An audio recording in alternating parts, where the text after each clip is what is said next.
All right, let's take a look. Mike Masco, our meteorologist here. Beautiful day today, but I don't even want to look at what's coming. Well, 2 degrees shy of a record high this afternoon. Really? We made it 71 today at BWI. Yeah. It's whiplash by Wednesday because we're back into the 30s, and now winter storm watch north and west of town. The reasoning for that is because we're expecting the severe impacts to travel conditions. I want to show you this map. Let's stay on this. Moderate inside the Beltway, Jamie. The further north and west you go, if you're going to Pittsburgh, if you're going to Altoona, you have some problems by Wednesday afternoon, so you might want to leave early. That's the suggestion here from ABC2, all right? All right. All right, let's take a look outside, and you know, nothing going on this evening, nothing going on tomorrow afternoon or tomorrow evening, but then things all go downhill as we get into Wednesday's time frame. Take a look at temperatures across central Maryland.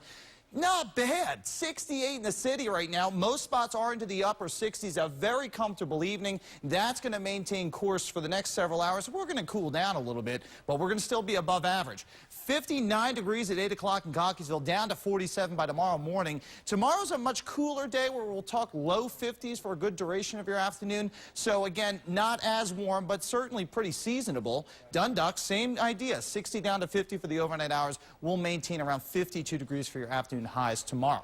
68 in Baltimore, but the cold air is now punching in well out to the west. Cleveland down to 45 degrees. Look at Chicago and Minneapolis down into the teens and 20s. So the cold air is there. The question is, does the cold air get into Maryland in time as the precipitation arrives? And that's certainly going to dictate how much snow could fall. Maryland's most powerful weather radar is showing something very interesting, and it's the southern jet stream that's coming right out of the equatorial Pacific.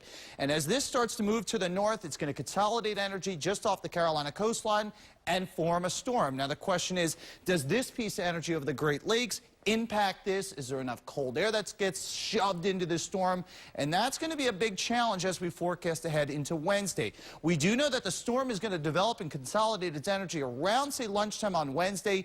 Surface temperatures around 36 degrees, but cold air is working to the north and west of that, and that's going to come slamming into the state. So I think there's going to be about a 40%, 50%, likelihood that this storm is going to segue over to snow. The question is, do we see, say, 60% snow or 40% snow to determine how much snow could fall across central Maryland? What you need to know, though, is the time frame. The morning, the city is going to be all rain Wednesday morning. North and western suburbs mixing in with snow, but then between lunchtime and the evening, that's when we're expecting everything to start to segue over to moderate snows and some heavy snows, reduced visibilities, and that's when the concern for the airports comes into play by Wednesday evening. How much? Well, we're thinking a slushy coating right along 95, Pulaski Highway down towards Easton. From Easton Point south into Salisbury, nothing. But those numbers are going to ramp up as you get west side of the Beltway, Owings Mills, Reisterstown, Eldersburg, as you get into Falston and Bel Air. I like the idea of a general 1 to 3 inches and then 3 to 6 inches north of that. So, you get into northern Baltimore County, north of the Hunt Valley, around 3 to 6 inches. And jackpot amounts, Tawnytown down towards Mount Airy points north and west of that, about 6 inches. And keep in mind, most of this is going to accumulate on grassy surfaces and cold car tops. I think the roads are going to probably stay wet for a good duration of the storm. So it's 46 in town for tonight. Partly cloudy. Maryland's most accurate, saying that it's going to turn cooler. We'll double up our 5s for your day on Tuesday. Certainly cooler than this afternoon, but fairly seasonable, and we'll go 38 by Tuesday night. Clouds thicken up Tuesday night.